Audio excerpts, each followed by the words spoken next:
নমস্কার বন্ধুরা, আশা করছি ভালো আছেন, দারুণ আছেন। আমিও দারুণ আছি। বন্ধুরা, ব্যাড কর্মা আমাদের নানা রকম ভাবনা চিন্তা, নানা রকম কর্মপদ্ধতি, জীবনশৈলীর মধ্যে নানা রকমভাবে উত্থান পতন সব কিছুর মধ্যে দিয়ে আমরা নিজেরাই নিজেদের অজান্তেই ব্যাড কর্মা করে ফেলি।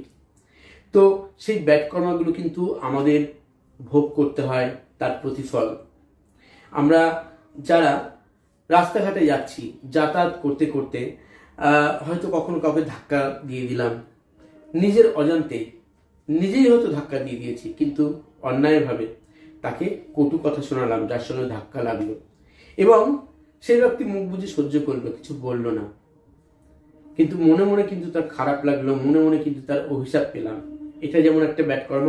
আমরা কাউকে ঠকিয়ে নিলাম এবং ঠকিয়ে স্বীকার করলাম না, মনে মনে খুব তৃপ্তি পেলাম, কারণ আমি মিথ্যে অপবাদ, মিথ্যে বদনাম জনে জনে দিলাম শুধু নিজের স্বার্থে।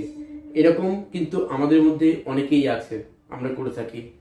কিন্তু যখন সেই মানুষটি জানলো যে তার সম্বন্ধে আমি কিছু কটু কথা বলছি অকারণ, যার কোনো ভিত্তি নেই, কিন্তু অনেকের কাছেই সে অনেক ছোট হয়ে গেল, অনেক খারাপ হয়ে গেল সকলের কাছে। তার যে মনের যন্ত্রণা, তার যে কষ্ট, সেই কষ্টটা যে ব্যাড কর্মা তৈরি করলো, তারও কিন্তু দুর্ভোগ আমাকেই পোহাতে হবে। ব্যাড কর্মা আমরা প্রত্যেকটা মুহূর্তেই কিন্তু কম বেশি করে ফেলি নিজের অজান্তে। আমরা কোনো প্রাণী হত্যা করে ফেললাম নিজের অজান্তে, আবার জেনে শুনে অনেকে জোর করে একটা পিঁপড়ে যাচ্ছে, পা দিয়ে টিপে মেরে দিলাম। আপনি যেতে যেতে চলতে চলতে হঠাৎ করে কোনো একটা কিছুকে পাড়ি দিয়ে গেলেন আপনার অজান্তে, সেটা হচ্ছে একরকম ব্যাড কর্ম হলোই। কিন্তু যখন আপনি জেনে বুঝে কোনো একটা অন্যায় করলেন, যে কোনো ক্ষেত্রে, সেটাও তো একটা ব্যাড কর্মাই। আমাদের মন কখনো কোনো যে অন্যায় করলে তাতে কষ্ট পায়, আবার কখনো তাতে কোনো রকম সংশয় প্রকাশ করে না, কোনো কষ্ট পায় না, আমরা সেটা নিয়ে কিছু মনেই করি না, এরকম অনেক সময় হয়। কিন্তু এই জিনিসগুলো তিল থেকে তাল হতে সময় লাগে না।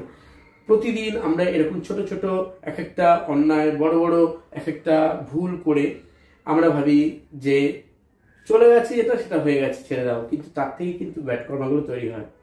হয়তো আপনার কাছে কেউ কখনো সাহায্য চেয়েছে আর আপনি তাকে সাহায্য করছেন, তার বিনিময়ে আপনি তাকে কখনো বারবার তাকে ব্ল্যাকমেল করছেন কোনো কিছু চেয়ে, যেটা সে দিতে রাজি না থাকলেও সে বাধ্য হচ্ছে দিতে।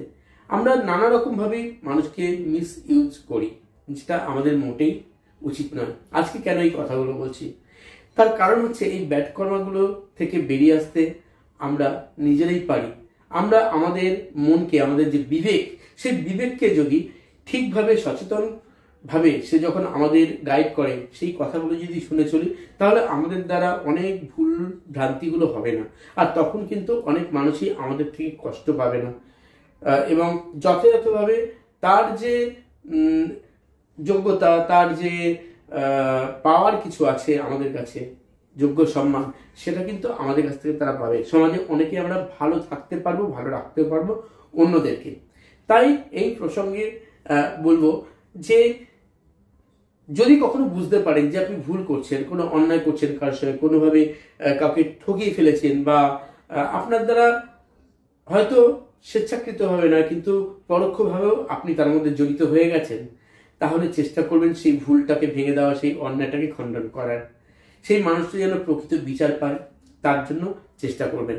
তাতে কি হবে, আপনার ব্যাড কর্মাটা তৈরি হবে না। এই ব্যাড কর্মা প্রসঙ্গে বলে থাকি যে ব্যাড কর্মা যখন থাকবে, তখন আমরা অনেকেই বলি যে কর্মা হিলিং করতে। তার জন্য নানা রকম মেথড আছে স্পিরিচুয়াল ক্ষেত্রে। সাধারণত কর্মা হিলিং এর সাহায্য করে হো ওপোনোপোনো প্রেয়ার। তো হো ওপোনোপোনো প্রেয়ারটা কি, যে আপনি ইউনিভার্সের কাছে আপনি নিজেকে সম্পূর্ণভাবে সমর্পণ করবেন একটি প্রেয়ারের মাধ্যমে। সেই প্রেয়ারটা কি, hey universe, I am sorry, please forgive me, I love you, thank you. Hey universe, I am sorry, please forgive me, I love you, thank you. Hey universe, I am sorry, please forgive me, I love you, thank you. Continue যদি আপনি এরকম 5 minute বা 10 minute করে ঘুম থেকে উঠে বা শুতে যাওয়ার আগের মুহূর্তে যদি এটা করতে পারেন, দেখবেন অটোমেটিক ভাবে আপনার মধ্যে যে ভুল ভ্রান্তিগুলো ছিল, যে অন্যায়গুলো আপনি করছিলেন, ভুলগুলো করছিলেন, মানুষের সঙ্গে খারাপ ব্যবহার করছিলেন, আস্তে আস্তে দেখবেন এগুলো ব্যালেন্স হয়ে যাবে। আপনি আর ওই সমস্ত কর্ম করবেন না আগের মতো করে, এবং কন্টিনিউ করতে করতে আপনি একজন নতুন মানুষ হয়ে গড়ে উঠবেন। আপনার ব্যাড কর্মগুলো রিলিজ হতে শুরু করবে। করে দেখতে পারেন, ট্রাই করে দেখতে পারেন, এবং মনে প্রাণে আপনি কিন্তু অনেক ভালো থাকবেন আগের থেকে। আর আপনি নিশ্চয়ই চান যে আপনি নিজেকে গড়ে তুলুন নতুন ভাবে, এবং সকলের সঙ্গে ভালো সম্পর্ক রাখতে চান, আপনার জীবনে সমৃদ্ধি চান। অনেকেই অনেক ভালো কাজ করেও, অনেক অর্থ থাকা সত্ত্বেও আপনার অনেক ইচ্ছাই পূর্ণ হয় না। প্রচুর পরিশ্রম করছেন কিন্তু আপনার অর্থ আসছে না, ইনকাম হচ্ছে না, আপনার পরিবারে শান্তি নেই, আপনার বাড়ির ছেলেটা বা মেয়েটা অবাধ্য হয়ে যাচ্ছে, এবং আপনি বুঝতে পারছেন যে আপনিও কখনো কখনো কোনোভাবে অনেক অন্যায় করেছেন। দেখবেন অনেকেই নিজের বাবা মাকে, বৃদ্ধ পিতা মাতাকে বৃদ্ধাশ্রমে রেখে আসে, আবার অনেকে তো তাও নয়, রাস্তাঘাটে ছেড়ে দিয়ে চলে আসে, প্ল্যাটফর্মে বা কোনো অচেনা অজানা জায়গায়, তার বাবা মায়ের হাত থেকে বৃদ্ধ বয়সে নিজেদের মুক্তি দিতে। এক মুঠো ভাত আর একটু শোয়ার জায়গাও তারা দিতে পারে না, নিজের কুকুরটাকে কিন্তু শুতে দিতে পারে বাড়িতে। কুকুর পোষ্য, পালিত, তার জন্য অবশ্যই জায়গা দেওয়া যায়, কিন্তু বাবা মাকে ব্যতি রেখে নয়। তো এরকম অন্যায় অনেকে করে। আর সেই যে অন্যায়গুলো যখন এইসব মানুষের ছেলেমেয়েরা দেখে, ছোট ছোট, তারাও কিন্তু দেখে যে তাদের ঠাকুরদা, ঠাকুমা, দাদু, দিদাকে এইভাবে বাড়ির বাইরে বের করে দিচ্ছে, তাদের সঙ্গে খারাপ ব্যবহার করছে, ঠিক মতো খেতে দিচ্ছে না, ঠিক মতো সেবা করছে না। ওই ছোট ছোট বাচ্চা ছেলে মেয়েগুলোর সাবকনসিয়াস মাইন্ডে কিন্তু সেইগুলো গেঁথে থাকে। একটা সময় তারা যখন বড় হয়, তারপর তারাও কিন্তু সেই ব্যবহারটাই তাদের বাবা মার সঙ্গে করে। ব্যাড কর্মা এভাবেই তৈরি হয়। সুতরাং বলবো, ব্যাড কর্মার কবলে পড়বেন না, নিজেদেরকে অনেক বেশি পজিটিভ এনার্জি দিয়ে গড়ে তুলুন। যারা রেইকি শিখতে চান, রেইকি শিখে নিজেদের যে সেভেন চক্র তাকে হিলিং করুন, এবং অন্যের সঙ্গে কখনো কোনোভাবেই পরনিন্দা পরচর্চা করি, যার সম্বন্ধে কিচ্ছু জানেন না, অথচ অন্য কারোর মুখে কিছু শুনেছেন, এবং যার মুখে শুনছেন হয়তো সেও তাকে নিয়ে কিছুই জানে না, জাস্ট ধারণার বসে অনেকের নামে বিনা কারণে বদনাম দেয়, অপবাদ দেয়, হিংসা করে, ঈর্ষা করে। তো সেই জায়গা থেকে বেরিয়ে আসুন এবং ব্যাড কর্মা মুক্ত হন। যারা ক্লাস করতে চান আমার কাছে, রেকি ক্লাস, উশু রেকি বা ট্র্যাডিশনাল রেকি, অথবা হরিফ্যাক্টরি reiki, Lama Fera healing course, angel therapy, crystal dowsing course, আমাকে সরাসরি হোয়াটসঅ্যাপে মেসেজ করতে পারেন, অথবা আমাকে ফোন করতে পারেন ক্লাসের জন্য। অথবা আপনার এনার্জি যদি কাউকে মনে করে যে সেখানে গিয়ে আপনি রেকি শিখবেন বা কোনো কোর্স করবেন, শিখতে পারেন, তবে দেখে নেবেন সারা বছর যেন সঠিকভাবে গাইডলাইনটা পারেন। যেখানে শিখবেন সঠিক জায়গায় শিখবেন, সঠিক পদ্ধতিতে, সঠিক মানুষের কাছে শিখবেন। তিনি নিজে যেন হিংসার পাত্র না হয়ে থাকেন, যিনি নিজে থেকেই হিংসা করবেন সবাইকে, তিনি অন্যকে কি শেখাবেন, অন্যকে কি পজিটিভ এনার্জি দেবেন।